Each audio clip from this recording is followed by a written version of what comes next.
Hello, ladies and gentlemen, and welcome to a critique of Stranger Things.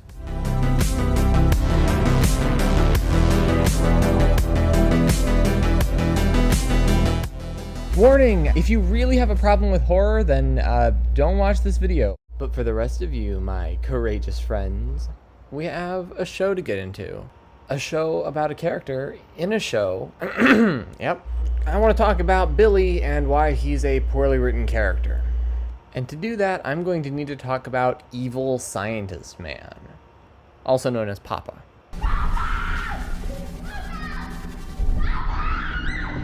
Now, I would argue Papa is one of the strongest written characters in Season 1, and this is because every single scene we have him in enforces and reinforces who he is and what he does, and what he is willing to do to achieve his goals.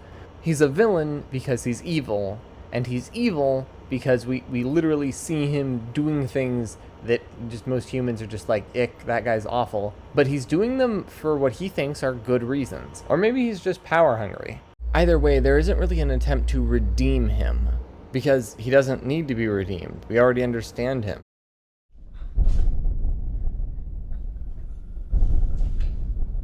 You hear that? It's villain sounds.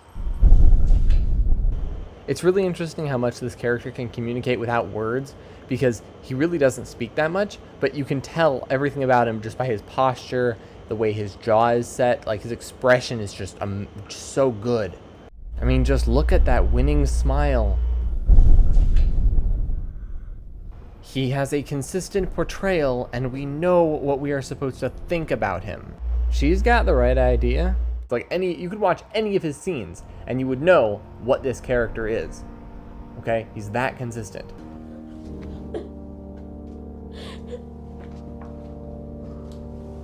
See this scene? Does this scene communicate fatherly love? No. Brief spoilers, but basically what's happening in this scene is he's just been trying to get her to use her powers, and then she finally used them and killed some people, and so he's happy. Billy, on the other hand, doesn't seem to know how he is supposed to be being portrayed. Or more specifically, the writers don't seem to understand what he is. And that translates into the cinematography. And it's really annoying. You're late again and you're skating home. Do you hear me? Oh my gosh, wow, what he said actually wasn't so bad, but it was framed like he was saying something really bad. Wow. I wonder if this character is going to be well written or not. Huh, what's the next scene he's in? No. We will get to you. We will get to you. No. Hey, Billy, slow down. Oh, these your new hate friends? No, I don't know them. Well, I guess you won't care if I hit him then, huh? What? No, seriously, what? The dude just tried killing someone?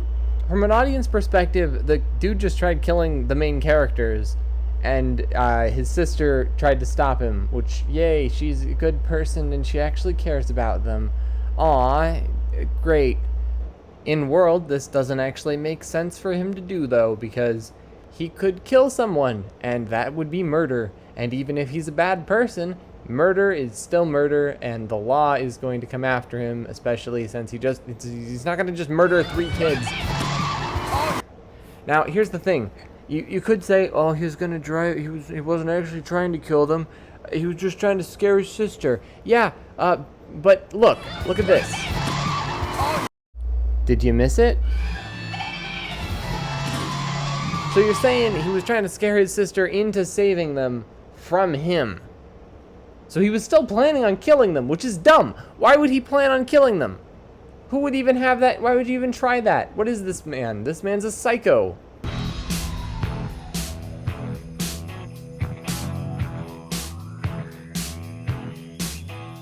Billy's villainy is a symptom of Season 2's flaw, which is that they didn't really have a villain from the outset, so they had to create one. But then when they introduced it like this. Like, that breaks Rule 1, guys. Rule 1, don't show your monster. Alright, we need a new monster. Alright, what's it gonna do? It's gonna appear on screen. Okay, what's it gonna do, though? It's gonna be on the screen, it's gonna be scary. Okay, but what does it do? Does it have to do anything? I mean, I assume it does. It's a monster, right? Okay, how about if it Okay, I can tell you've planned this out. So how about if you also have a different monster that is an actual monster and not just like something that could be a monster down the line? Why don't you have an actual monster show up in episode 1 so that we can be scared of something, right? How about if it's at episode 4, it gets into one of the characters through this terrifying shadow monster sequence where it like flies into his face and goes into his mouth and stuff.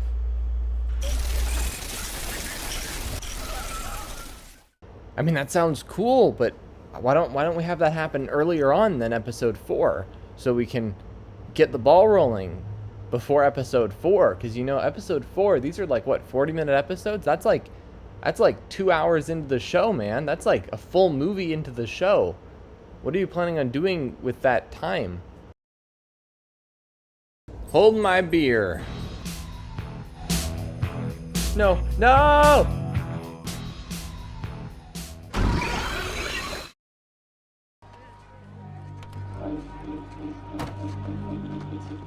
He causing you trouble? Why do you care? Hey, I'm older than you, and something you learn is that there's certain type of people in this world that you stay away from. That kid is one of them. Genuinely, when I first saw this scene, I was just like, why is this character racist? I mean, like, I get that there was racism in the 80s and 90s. I mean, it wasn't as bad as other types of ism, but, like, really, why is this character racist? Why is this in my show? And that was my first reaction. So, why is this in the show? Why is he racist? Is it to give him more villain statistics? Okay. So he's a villain. What's he gonna do as a villain? Absolutely nothing of consequence. Da-na-na-na. So this guy, he's introduced pretty early on in the first episode of season 2, and he's introduced very strangely, as you saw, because that scene where he almost runs over the kids, that's like his 3rd scene or something. I'll get to his first scene in a minute. How you introduce a character is really important, especially if that character is going to end up being relevant later on. And so the scenes we get for him early on will be impactful. Like I've said, first impressions are really important. And our first impression for Billy does not imply that he's going to be a dangerous threat. You're late again and you're skating home. Do you hear me? And then we get a scene where he almost runs over some kids, literally showing us that he is a dangerous threat. And then he doesn't do anything else to be a dangerous threat. He just gets beat up by like a kid. He gets like beat up by his little sister. I'm not even kidding. That's how dangerous this guy is. He's so dangerous that he gets beat up by his little sister. I'm real scared of him. So that's my theory for why Billy was introduced in the way he was and what role they were attempting to make him play in the story. They wanted him to be a monster that the characters could be, in danger from. And so we would worry about if Billy was going to attack someone because Billy's unstable, because he was abused, which made him into a psychopath. And so, like, I get it, but, like, that jump of logic, my belief is not going to be suspended for that. I always looked at Billy as, like, a strangely written character, and now that I've analyzed him, I kind of understand why. At least I think I understand why. However, there's more things to Billy's character than what I've covered so far. In fact, his most awful, annoying character trait is the thing that is introduced first. So here, let's watch Billy's first scene.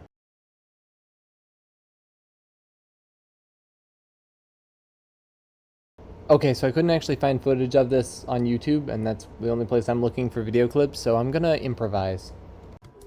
This is called improvising.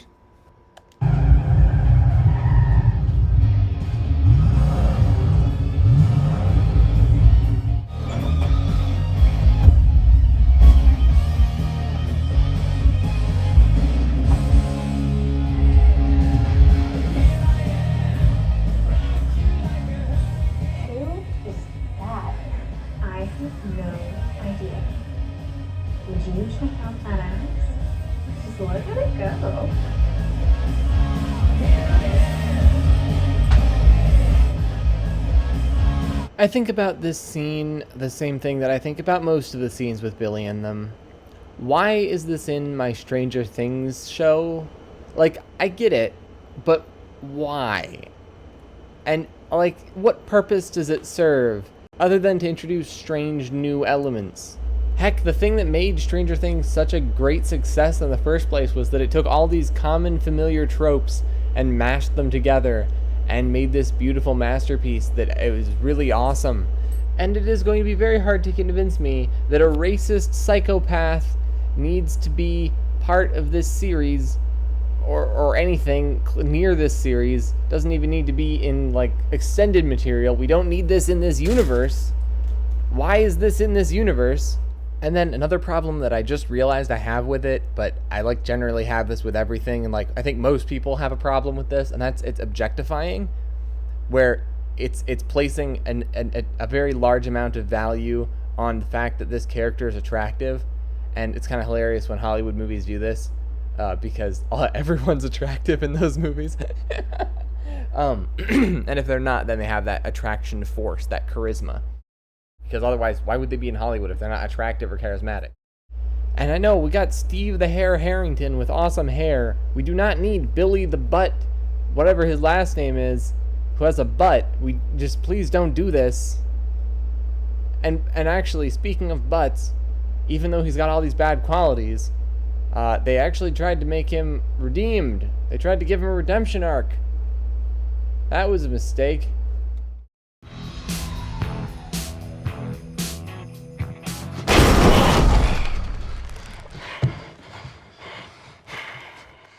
What did we talk about?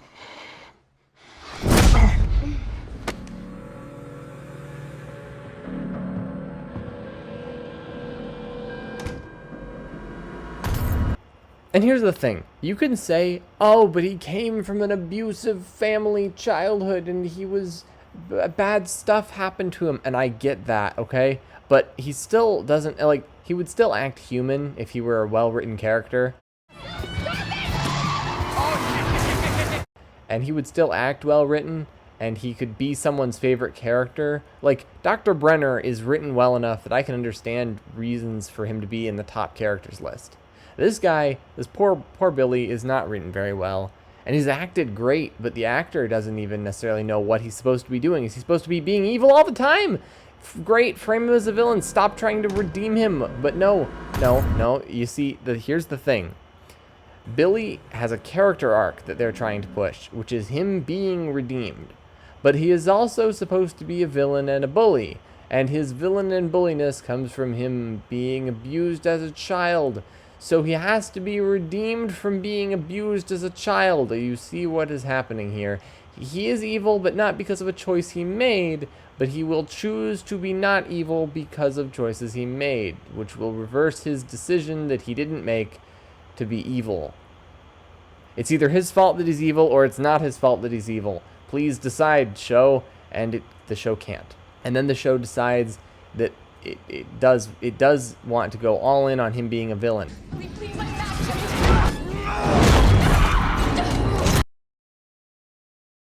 Hey Billy, I'm gonna send you a psychic email. Email received. Alright, if I planned it right, this should work, and you'll turn good now. Did you just send me an email of my own memories? You realize I already have those memories in my head, and I've had them in my head the whole time. I just figured you might need a reminder. Leave me alone! Stop it! 7 feet. 7 feet. You told her the wave was 7 feet. Oh my gosh, you're right. I don't have to be evil. Yeah, you don't have to be... You didn't realize that? No, I didn't. I can be good now that I realize I don't have to be evil. Mom, I'm doing this for you. Find him! What does that mean? Save Martha!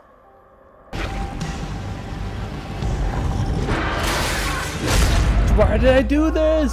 Why? Ah, this hurts so much. It's literally eating my arm. Oh, at least now I know. I can die a good person. Just like, look, Admiral Holdo. Only if she'd been way more evil before. Leave my back. I'd like to either like this character or not like this character, and it's really annoying because he's framed as a villain, and then he's given a bit of redemption, and then he's framed as a villain again, and then he's given a bit of redemption. I'm just like, stop doing this. Just decide already, and please just don't say he's a complicated character. Not knowing what he is doesn't make him a complicated character. You know what he is. Mr. Writer of Stranger Things, you should know how to write him. And you should know whether or not to have even put him in the story in the first place. Really, I mean, like, you graduated from writing school. You should know adding characters that are just annoying makes movies like Home. And we don't ever want to make movies like Home. No, not to worry. The big brain boov will fix my mistake. No. Whoa. Big brain boov, but I will still be very punished. So I guess the lesson we can learn from this is that even writers who are so skilled that they created Stranger Things can still make pretty big mistakes. I mean, like, I would consider this a mistake. And just because they made mistakes doesn't ruin the show. It just makes it worse. And, like, Billy didn't ruin the show for me, but he came close with some of his, like, annoying antics in season 3. You know, I could teach you if you like. Oh. There is a good pool out at Motel 6 on Cornwallis. It's very quiet. You know, very private. Shall we say tonight? And look, you could have a different opinion than me. This is my opinion, and this is like my analysis of why I have this opinion. So if you like Billy as a character, great. But that doesn't mean I'm not going to complain about him, because some characters are better than others, and some characters are just badly written. We don't even learn how the mind control worked on him. We don't know when he was in his mind and when he wasn't. We don't know when the mind flayer was controlling him and when the mind flayer was just letting him control himself. I assume that the mind flayer wasn't controlling him during, like, these scenes where he's talking, because the mind flayer doesn't talk, as far as we know, unless the mind flayer can talk and decides to talk exactly the way Billy would and act the same way Billy would, except it doesn't, like, no. I feel like there's general consensus that he's not the greatest character in the show, or even, like, all that amazing of a character, and I wanted to explain why that might be the case, and that's what this video is. Finally, to finish, I want to bring up a show that did a very good job of, I think, what they were attempting to do with Billy, which is the show Full Metal Alchemist. So, spoilers for Full Metal Alchemist. If you don't want spoilers, it's fine. Go watch something else. The rest of you, here's the thing. You probably like Greed. He's a really cool character. And the reason is because his character arc is informed by something. I don't understand! The reason he turns to be a good guy from being a bad guy is because he gradually realizes that, you know what? There are a lot of things that he can only get by being a good person. And you know what? He also starts out as an actual villain, framed as a villain. The audience sees him as a villain. He sees himself sort of villainously. Like, we all understand, villain, okay? And he changes from that to being a hero. And he changes gradually over the course of the show. Let's fight it together! Hey, partner! That's more like it! Great! Oh, damn it. It looks like this is the end. And he changes for reasons that are well defined. Why am I emphasizing this? Because Billy's change happens because he's told 7 feet. 7 feet. Why did you say that name? I'm like, really? The word 7 feet change him into a good guy. According to the writers, I don't buy it. He's not a hero just because he died at the end. He's a villain. Look, heroes don't do these things.